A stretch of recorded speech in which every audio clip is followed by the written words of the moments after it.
Besos brujos, cancionero. En Loco Afán, Crónicas de Sidario, parte 4.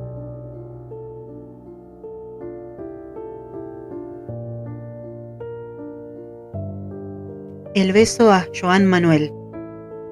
Tu boca me sabe a hierba. Sin saber qué iba a pasar esa tarde cuando Serrat se reunió con los estudiantes de la Universidad Arcis, cuando se ha guardado un beso bajo juego para el trovador desde hace 20 años y se tiene la oportunidad de estamparle la boca coliza en su boca que sabe a hierba, su boca histórica que cantó por la revolución, por los obreros, los piratas y tanto mal amor perdido. Pero nunca nos dedicó ninguna estrofa, ningún estribillo, como si los maricones no existiéramos. Nos exilió del universo poético de su canto, como si ninguna loca hubiera nadado en el Mediterráneo de su corazón azul. Ninguna mereció levantar el vuelo, gorriona marica en su cielo pardo. Nunca supo, entonces, del pájaro lorquiano de Federico, destripado por las púas del franquismo. ¿Acaso no hubo un mariposón español que pintara el aire de rojo al llegar el socialismo? Y Madrid se llenó de gritos, banderas y consignas, al igual que ahora en el Arcis, los estudiantes acalorados chillaron al verlo aparecer sudando. Como si fuera entonces cuando lo vi por primera vez, tan bello, tan joven, tan esbelto, vestido de terciopelo negro en el Festival de Viña en los años 70, en plena Unidad Popular. Pero ahora la vida me lo traía de vuelta más viejo, con algunos kilos de más, casi un caballero nervioso respondiendo las preguntas, tratando de quedar bien con esa juventud de izquierda que cantó sus canciones acompañados por la balacera. El mito de Joan Manuel tan cerca, a solo unos pasos, vestido casi de yuppie, con esa chaqueta de tweed y pantalón beige, y yo de terciopelo negro, Penélope esperando en el andén, con aquel beso guardado que envejeció arrugándose como mi cara y la suya, un beso ajado en la carta ideológica que no encontró destino, un beso pálido que sobrevivió a la dictadura y el beso del no del plebiscito, un beso como una marca o una firma estampada imaginariamente en su canto. Por eso, cuando terminó el acto, después de cantar "Vuela esta canción para ti, Lucía", yo era su Lucía de terciopelo negro, yo era lo más bello que él nunca ha tenido, tratando de acercarme, empujando, deslizándome entre los cuerpos apretados de los jóvenes que le pedían autógrafos, logrando meterme bajo las cadenas de brazos que formaron un pasillo de seguridad para protegerlo. Me lo encuentro de espaldas, despidiéndose, y al dársele vuelta se topa con mi cara, a boca de carro, a solo unos centímetros. Entonces se detuvo en el tiempo y un gran silencio me congeló en ese instante. 20 años no es nada, me dijo, y mi boca se despegó de mí como un pájaro sediento que se posó en sus labios. Solo un momento la homosexualidad lo tocó, con la sed carmesí de una boca chupona. Un instante que lo llevó a su primer beso adolescente y, turbado de emoción, lo sentí temblar en la tibieza de esa primera vez, cuando otra boca extraña le arrancó de cuajo su inocencia. 20 años no es nada, me dije, dejándolo ir, llevado por la multitud que se lo tragó entre los insultos y agresiones que me gritaban los estudiantes del Arcis por haberles roto su mito macho y cancionero.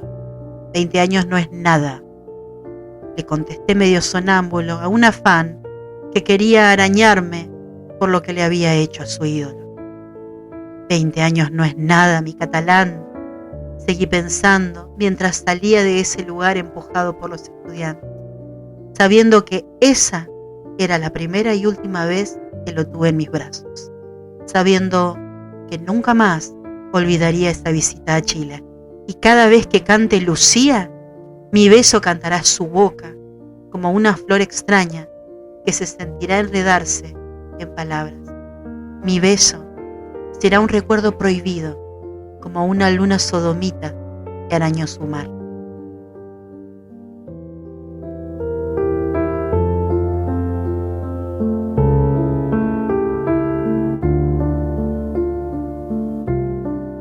Gonzalo, el rubor maquillado de la memoria. Como si nadie se acordara de su elefántica silueta maquillando la cara de la dictadura, tapando esa grieta, ese pliegue, esa mugre en la comisura del tirano, cuando ironizaba por televisión sobre el número exacto de desaparecidos. Ahí, en plena emergencia, de apagones y bandos oficiales, su regordeta mano derecha alargaba las sombras, espolvoreaba de luz y coloreaba de hipocresía la cara de la represión. Porque Gonzalo, el amanerado estilista amante de los bototos, tenía salvoconducto para entrar y salir de la casa del comandante en jefe. Poseía carta blanca como peluquero, modisto y maquillador de alto mando. Y pobre del milico de guardia que le tirara un beso o hiciera comentarios sobre las bufandas de seda que flotaban en los humos de la pólvora. Pobre del pelado que imitara su andar, esa gelatina colizona de sus caderas, ese bamboleo fachoso que confundía desfile de modas con parada militar.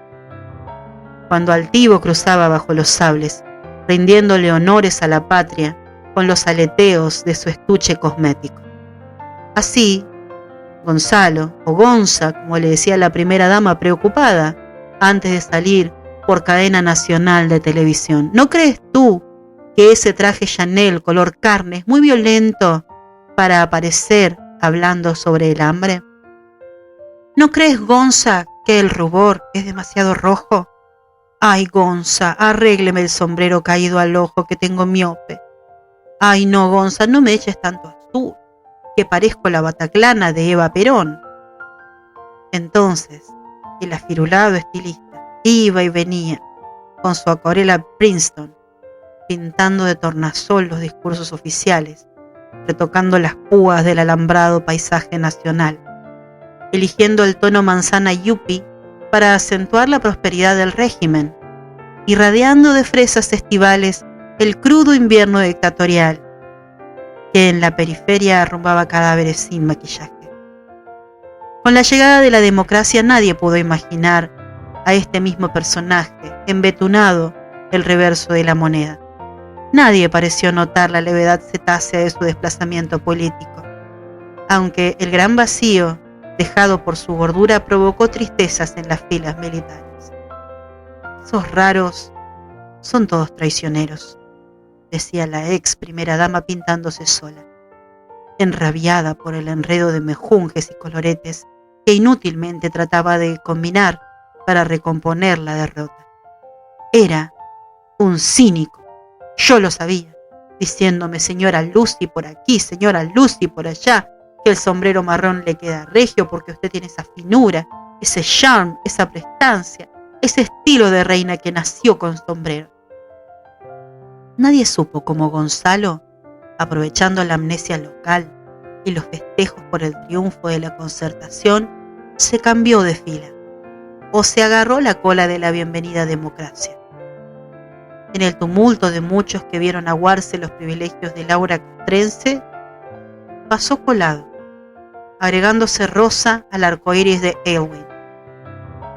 Así apareció de nuevo desbordando la pantalla, dando consejos naturistas y recomendaciones estéticas para los nuevos tiempos. Su lejano amor por las botas pareció fumarse en el timbre frágil de su voz, declarando amistad personal con el presidente Frei, diciendo que la derecha le había propuesto ser candidato por Colina, pero había rechazado el ofrecimiento, aclarando que estuvo en la escuela militar exclusivamente como cadete, y su paso de cisne, la estrella de la bandera enrojecía de envidia. Pero eso era antes del golpe. Entonces estaba tan joven y espigado que sirvió de mástil para la bandera y permaneció una semana tieso, plantado en el patio, solo por patriota. Además, reiteraba y dejaba tan claro como la nieve de los Andes que no era homosexual, más bien asexuado. Por eso no tenía problemas para adaptarse a los cambios políticos. Pareciera que la metamorfosis de Gonzalo no resiste juicio, aunque su esponja estética es la misma que rejuvenece la doble cara de los discursos oficiales. La máscara mueca que transmite al país su mensaje positivista. El acartonado rostro sin rostro, que los dedos plásticos de Gonza decoran con similar receta. Aunque han pasado los años y la moda cosmética renovó su nacarado camaleón. Y del opaco recato de grises, azules y verdes que uniformaron los párpados de la memoria. El neoliberalismo agrega su antifaz plata y oro, que traviste de carnaval las cicatrices.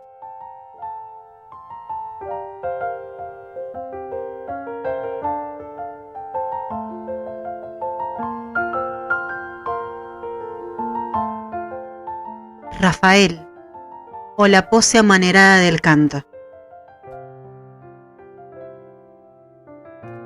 Casi una fumarola del cantar popular, que ha resistido por décadas el ventarrón de chismes y caricaturas que acentúan las marihuancias del ídolo. La estrella española más imitada por los humoristas, la burla hecha canción, la superventa de la parodia que sobrepasa la copia de discos y compacts. Y hasta los cabros chicos saben el chiste y dicen, ¡ay, Rafael, mi chica!, cuando quieren reírse de un amiguito más delicado. Rafael Martos, que apareció tan sencillo y provinciano por allí en los 60, cuando la balada pop era la favorita en la madre patria de Franco, y los cantautores de protesta pasaban de contrabando en la nueva ola de minifaldas a lunares y canciones del corazón. En esa España franquista, su romancero marucho venía bien. Era un analgésico apolítico frente a Serrat, Paco Ibáñez y todos esos chascones de izquierda que querían cambiar al mundo. Allí hizo su estreno Rafael, arrancando suspiros a las niñas, con su imagen de joven demasiado sentimental cantando «Cierro mis ojos para que tú puedas hacer lo que quieras conmigo». Pero esas letras inflamadas de deseo eran de don Manuel Alejandro, un compositor que junto a Rafa hicieron la dupla triunfadora, la pareja que sonaba en los perambres del cotorreo discográfico, como si compositor y cantante se entrelazaran en los surcos del long play, como si música y voz, verso e interpretación bailaran juntos, girando apretados en ese «Cierro mis ojos para que tus dedos corran por mi piel». Entonces, el niño filmaba películas de galán, repletando estadios con esas fans molestosas que no le dejaban tranquilo, que todo el día se lo pasaban detrás de sus pasos, y hasta en un baño se encontraba alguna zapeando por la ventana que cerraba de sopetón en sus narices. Pero ellas igual seguían encandiladas con aquel que cada noche te persigue, pasando de conquistador con su macho aflautado, movía las fibras maternales de las mujeres encantadas con su cortejo ambiguo, con su especial desafío al cantar «digan lo que digan», pero dijeran lo que dijeran, y frente al futuro de su carrera igual tuvo que casarse con una bella de la nobleza cofia, tapándole la boca a todos esos malpensados que tragaron saliva al ver la foto del Rafa con su mujer y rodeado de hijos, con tanta tradición católica como segunda familia real. Con la franquicia de su boda se acallaron por un tiempo las malas lenguas, y el astro pudo desplegar tranquilo las trenzas emancipadas de su actuación. Incorporó el baile y otros géneros de la música popular, como el folclore latinoamericano, fragilizando su tradición política con los Cs, faz de su afectada vocalización. En Chile, ante la mirada preocupada de la izquierda, hizo una interpretación de Violeta Parra, amariconando el gracias a la vida de la afinada con el joteo tereso de sus zetas. Sin duda que a pesar de la homofobia de sus detractores, la sobreactuación y el delicado timbre vocal de Rafael se han impuesto como un estilo que logró incrustarse en el corazón del cancionero popular, sin cambiar ni una nota, ni transar con la caricatura viril que la moral del mercado discográfico le imponía. Rafa ha usado esa presión para diferenciar su personaje de los Iglesias y los Rodríguez. Rafael ha hecho una producción de su propio chiste, devolviendo la burla, revirtiendo la mofa de sus imitadores, al acentuar los pestañazos de su canto, al enfatizar las guaripolas aladas de su baile, al refinar el plumereo irónico de su gestualidad, porque, al fin y al cabo, él mismo se mimetiza con la pirueta culifrunci de su actuación. Él mismo es su mejor y más paródica copia, que deja a los humoristas que lo remedan como tontos de segunda fila. Ese niño, chacanoso y entrado en años, se ríe de las risas. Y esa estrategia es un elogio para las 3 décadas que se ha mantenido en el top musical a toda resistencia. Es un tributo que le rindieron en Venezuela por cadena de televisión. Y cuando le pidieron que firmara el libro de las estrellas, Rafa puso su firma y después se sentó en el libro estampando sus nalgas ajadas a los Hollywood para toda Hispanoamérica. Hace unos años, en la elección presidencial española, Rafael le dio su apoyo a Aznar de la derecha y dijo que por fin se le hacía justicia al general Franco. Pero estas opiniones políticas y reaccionarias de Rafa nadie las toma en serio, menos las mujeres, que lo siguen adorando como a un niño senil y travieso. El resto, que nadie sabe lo que a Rafa le gusta o no le gusta en el amor.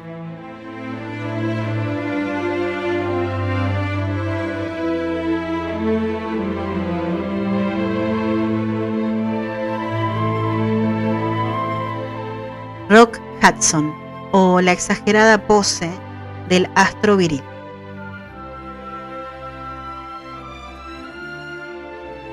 Algo había de teatro en esa tremenda hombría que desplegaba Rock Hudson en la pantalla. Demasiado cuadrado en sus gestos y besos de chupasangre, que alardeaba en esas películas donde él era un bombonazo que derretía a las mujeres, sus admiradoras de los años 60, que lo soñaban como el marido ideal, el hombre pulcro y educado, típico gringo de oficina, católico y conservador, siempre de terno y pelo corto, siempre afeitado y de camisa planchada, siempre enfatizando con su facha de Clark Kent al superhombre, al invulnerable Mr. Mormón. Pero el bello Rock Hudson personificó la gran mentira del galán hollywoodense que vendió la empresa del cine. Con su sonrisa de dientes blancos y sanos, enamoró a todas las jovencitas de aquella época, las muchachas que nacían al pie del altar creyéndose sus novias, creciendo apuradas para ser Doris Day, la esposa cinematográfica, la rubia y divertida pecosa, pareja del tapado Rock. Algo nunca encajó en el acartonado papel que se inventó el astro para que no le supieran el secreto. El exceso de virilidad siempre es sospechoso cuando se traduce en un culto a sí mismo, en un idilio pasajero con la imagen narcisa que devuelve el espejo. Y Rock era demasiado adorno, con su pelito a la gomina y su figura de niño modelo flechando colegialas con su mirada matadora y mentirosa. Y entonces, ¿quién iba a pensar que al Superman del cine yankee se le quemaba el arroz y también las ensaladas?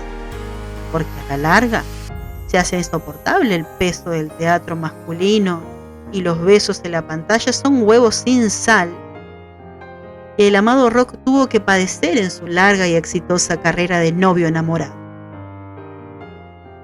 Sobre todo que en la mayoría de sus películas las escenas de amor, romance, abrazos, atraques y besos lo dejaban agotado, más bien queriendo huir de esa fama de semental potente. El cine inventó estereotipos de machos recios y mujeres frágiles que nunca coincidieron con la libertad compleja de esas muchedumbres que llenaban los cines. Un público sentimental, múltiple en su embeleso, quinceañero de pintar el deseo en cada relámpago tecnicolor de la pantalla. Una ronda de ojos entornados, mayoritariamente de chiquillas jóvenes, las mismas que hoy son madres, tías o abuelas, las mismas que recibieron la noticia de la homosexualidad de Rock como una agridulce puñalada. Tal vez como primer síntoma de la decadencia de esos moldes perfectos que ellas amaron silenciosamente en aquellas lejanas tardes de matiné. Lo terrible no fue solo enterarse de su doble vida. Antes ya habían sufrido la decepción de Valentino y Errol Flynn. Ahora, en 1985, la noticia de la muerte de Rock Hudson venía iluminada con el glamour trágico del SIDA. Y así fue que Latinoamérica recibió la plaga como una premier cinematográfica, porque hasta ese momento el SIDA era para los grupos en riesgo, como catalogaban a negros, drogadictos, chicanos y homosexuales que morían en manos de la epidemia. Entonces, cuando cayó el telón granate y oro de la última escena para Rock Hudson, recién nos enteramos que la enfermedad también mataba ídolos. También echaba por tierra los mitos dorados de pasadas juventudes. Recién supimos que el bicho, el misterio, la polla gol, la lotería o la sombra, como le llama al SIDA la homosexualidad local, podía tocarle a cualquiera. Si era capaz de derribar a un dios de la pantalla, al más guapo, al más seductor, al inolvidable Rock Hudson, que se fue deteriorando tan flaco, tan huesudo, tan pálido, tan cadavérico, tan ceroso, como la vieja foto de un amor adolescente esfumada bajo un podrido sol.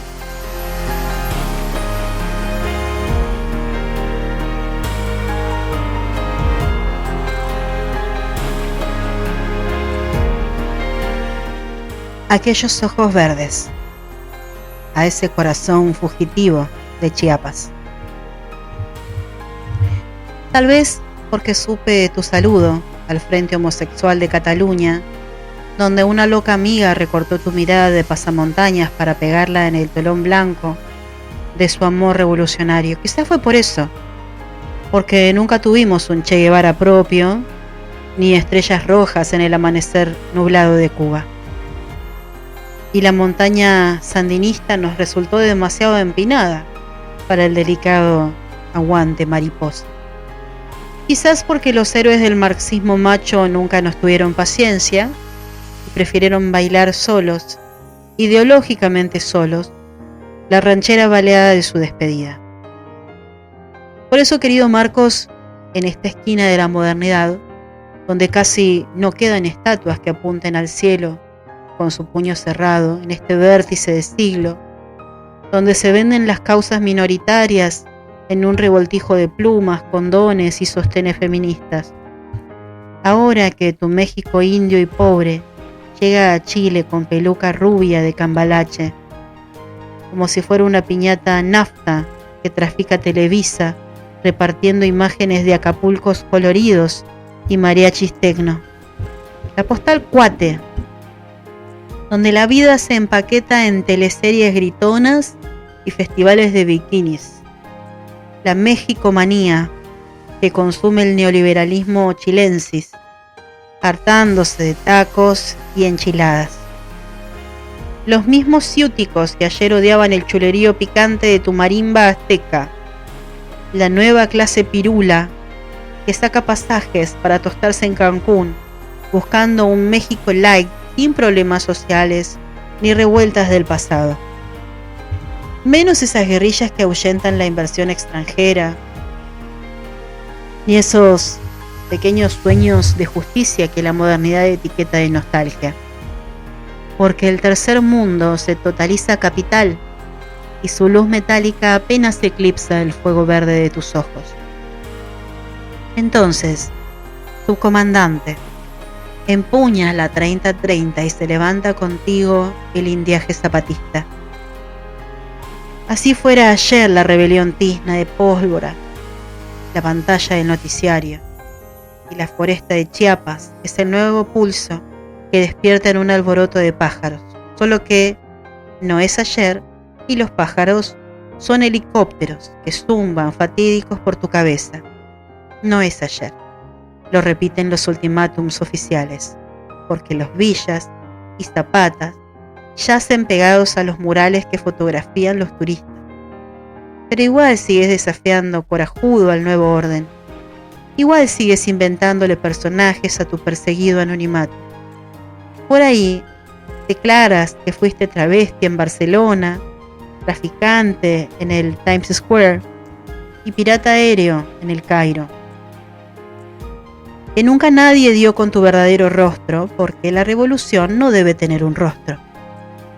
Es un imaginario posible, un paisaje que solo se completa con el rostro amado, soñaba Gilles Deleuze.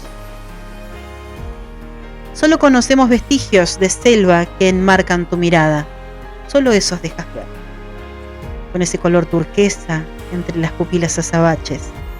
Lo tildan de intruso agitador, pero tú ríes, diciendo que son lentes de contacto. Más bien tus ojos se burlan del ojo mayor, tratando de identificarte en su rompecabezas de fichaje.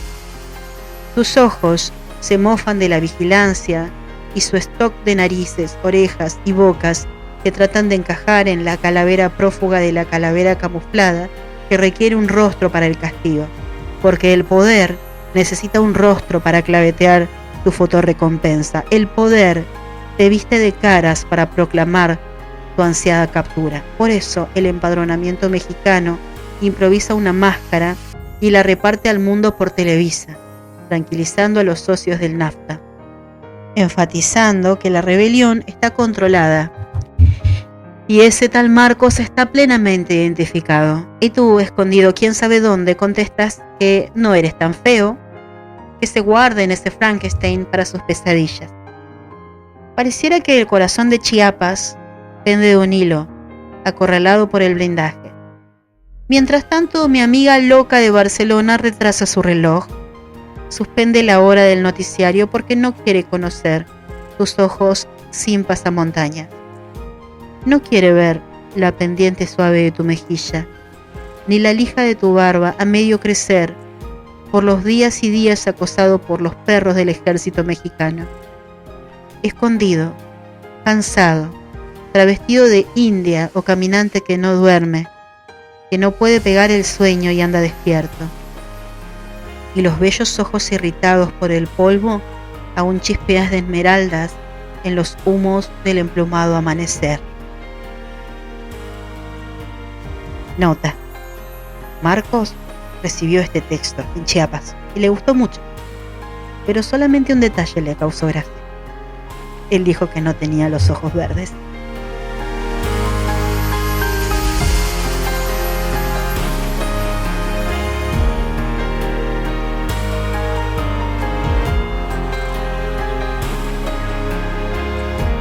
Lucho Gatica, el terciopelo ajado del bolero. Alguna vez le gritaron canta como un hombre y Lucho tuvo que tornarse un aliviol para pasar el mal rato. Y aunque trataba de enroquecer la felpa de su garganta, el quizás sería mejor que no volvieras, igual le salía amariconado, aunque intentaba ensuciar el raso opaco de su laringe. El quizás sería mejor que me olvidaras provocaba las molestias entre los machos angómanos, que por esos años imponían el acento marcial del ritmo porteño. Y era que Lucho, o Pitico como le decían, era demasiado romántico, y su corazón se había inclinado por el bolero, que contrastaba con el tan-tan de la virilidad argentina. Decían que el Pitico era medio raro, con ese terciopelo de voz que arrebataba el alma a las mujeres peinadas a lo Rita Hayworth. Las niñas que no dejaban de suspirar cuando él le susurraba: solo una vez platicamos tú y yo, y enamorados quedamos. Era un bálsamo terso para suavizar las desgracias y el hambre de sus admiradoras populares, que encontraban en la concha acústica de su canto una razón para vivir. Por eso compraban los discos y las revistas Ekran y Mi Vida, donde aparecían noticias suyas. Juntaban tapitas de papaya Broadways o envolturas de cigarrillos Ideal para canjear su foto. Pero en realidad Lucho nunca fue imagen, porque era un chileno de pelo liso con cara escolar de escuela pública. Solamente su voz lo reconstruía para las mujeres y colisas que lo soñaban a media luz en la penumbra de sus piezas de cité, en ese Santiago provinciano que dormía siesta con la radio prendida. Lucho había llegado de Rancagua y arrastraba la provincia en la demanda asmática de su acento, como si en la enorme distancia alargara las vocales en un aliento de carretera que no llegaba nunca a la capital. Pero llegó un día a esa urbe de los 50. Un Santiago cruzado por el carro 36, que corría sobre esos rieles que aún quedan en el asfalto, como partituras oxidadas de la ciudad. Trazos metálicos que fugan un pasado Bills, acostumbrado a tomar el té en los bajos café Waldo. Ahí, la batería, el piano y el Lucho aflautado en su terno con humita, dándole a ese a cómo me falta tu querer. Mientras el dúo Sonia y Miriam esperaban nerviosas en el camarín que la gente se aburriera de su asfixia melódica para salir a cantar ellas. Pero los aplausos seguían y el maestro Roberto Inglés renovaba los compases del bolero, y al final toda la gente se iba con el sabor a mí en la garganta. Ya en los 50 arrasaba en los shows de radio que precedieron a los recitales televisivos. El locutor, Ricardo García, calmaba a las fans, que se arremolinaban en el auditorio esperando la participación del Lucho. Y entre el revoltijo de plisados y trajes sastre, más de alguna loca parada al fondo de la platea de Radio Minería se hacía la lesa apoyándose en algo duro que la mecía bolereada, como si fuera esta noche la última vez. Y en verdad esa era una última vez, porque Lucho se fue susurrando esas frases cargadas de pasión. Se marchó de Chile a México para no regresar. Allá se radicó y contrajo un matrimonio con Mapita Cortés, una belleza de ojos tapatíos que le dio varios hijos. Así pudo contentar a muchos que en Chile aún dudaban de su sedosa masculinidad. Decían que Pitico estaba feliz en el país azteca, que tanto sabe de esas cosas del corazón. Y fue México quien le abrió las puertas al mercado internacional.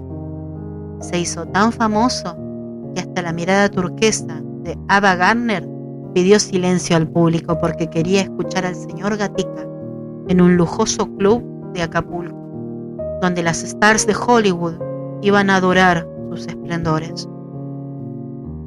Por años representó a Chile con su plática silabeante.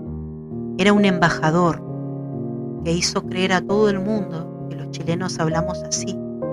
Y no estaban muy equivocados al pensar que acá se hablaba en esa media voz, en ese tonito apequenado por la timidez que algunos le atribuyen al bastión cordillerano.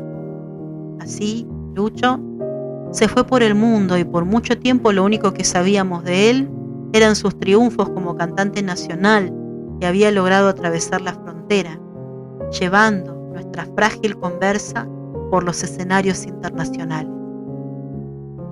Después llegó la avalancha de motos, las sacas de cuero del 60, y las fans de Lucho engordaron, se hicieron tías, mamás y abuelas de las nuevas generaciones rockeras que odiaron los ecos del Sabor a mí.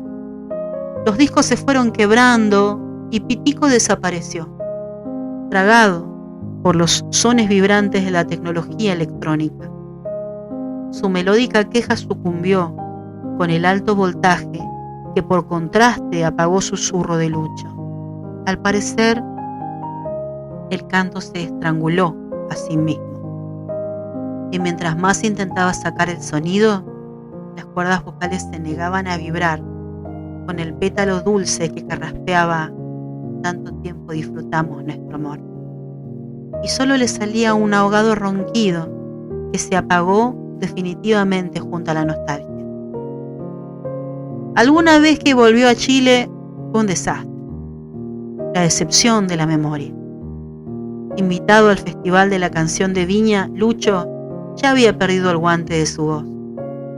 Y fue desesperante verlo en televisión como una dama de las camelias agónica, tratando de impostar la seda de sus notas musicales. La gente tuvo mucho respeto y aplaudió más el recuerdo que la interpretación del Bésame mucho. Y él se fue, llevándose una gaviota lastimera como homenaje bajo el brazo. Cuando llegaron a Chile las películas del director español Pedro Almodóvar, que sacudieron el ambiente con su filmografía homosexual, la voz de Lucho venía coloreando las violentas escenas sexuales de La Ley del Deseo.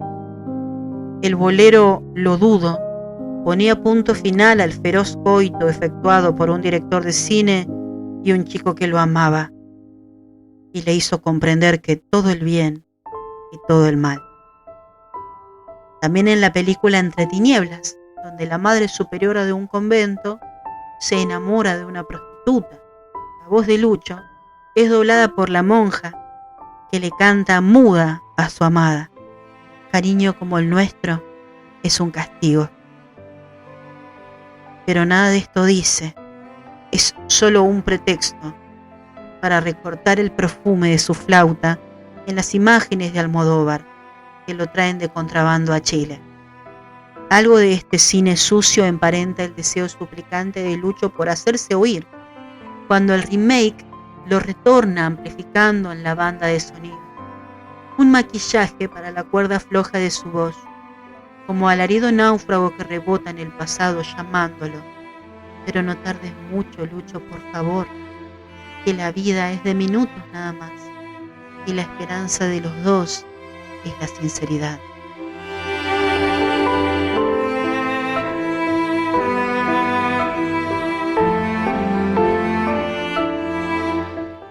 Las noches escotadas de la tía Carlina. Como si fuera un trapo prostíbular, un pecado del ayer que se repone para calentar los pies de la modernidad y su moralina cartucha, un empresario rescató el mito dorado de la tía Carlina, montando un espectáculo cómico y un video desabrido como caricatura comercial del puterío latino. Pero este teatro de la cabrona pintarrajeada nada tiene que ver con la difunta mami, la señora Carlina Morales, y sus niños, como ella les decía cariñosamente a los travestis, chicoteándoles los escotes con la huasca que sujetaban su pulsera.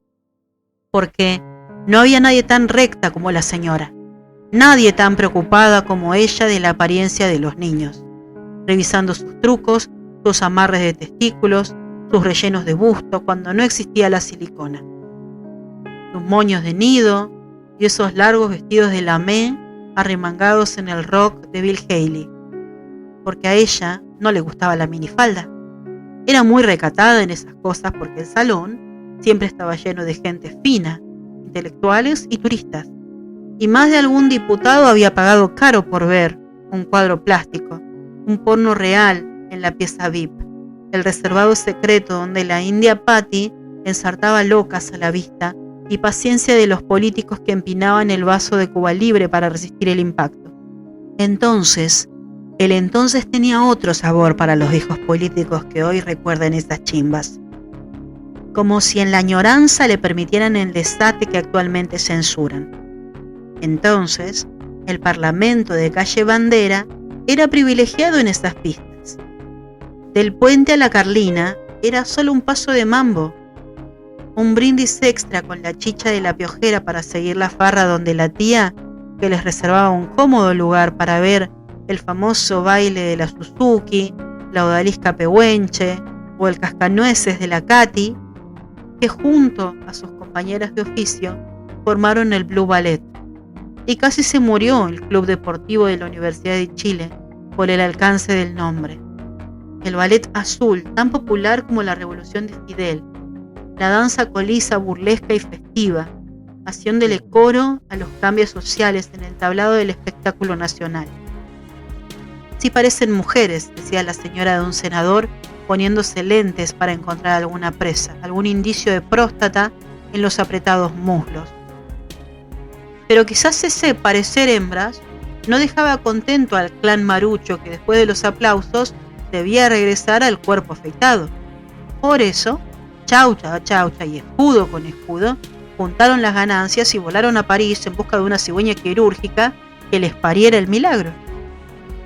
En Chile la llegada de las botas apagó la brasa roja de la calle Vivaceta y doña Carlina Morales se retiró a sus cuarteles de invierno. Decían que la doña ya no tenía santos en la corte y con los milicos no se podía tratar echando abajo la puerta, agarrando a culatazo a los niños, buscando por toda la casa a un diputado comunista que decían le habían dado asilo en el burdel. Eran intratables, botando los vasos, quebrando los espejos, llevándose a los niños vestidos de mujer con ese frío, a pata pelá y sin peluca, trotando en la noche negra del toque de queda. Al llegar la democracia, confundidas con el exilio frufru que llegó de París, volvieron algunos vestigios del Blue Ballet, luciendo su operada metamorfosis. Regresaron a lo Madame Pompadour y con los dólares ganados en Europa se instalaron en un fino local de nombre francés, donde cantan Je ne regrette rien, sin querer recordar el ayer. Como si la operación que les cortó el pirulín también les hubiera cercenado el pasado. Ahora solo hablan de sus éxitos en la discoteca. La Oz, donde el cuiquerío like aplaude el acento inoperable de su ronca voz. Todo Chile pudo verlas en el Festival de Viña como una hoguera emplumada en la coreografía del grupo musical La Ley, pero casi nadie se dio cuenta. Solamente sus viejas colegas de Vivaceta, las travestis que todavía patinan en la calle con la silicona a medio sujetar, las reconocieron levantando una ceja de envidia. En fin, no todas iban a ser reinas. Y la modernidad neoliberal eligió las perlas más cursis del collar de la Carlina como adornos de su encorsetado destape.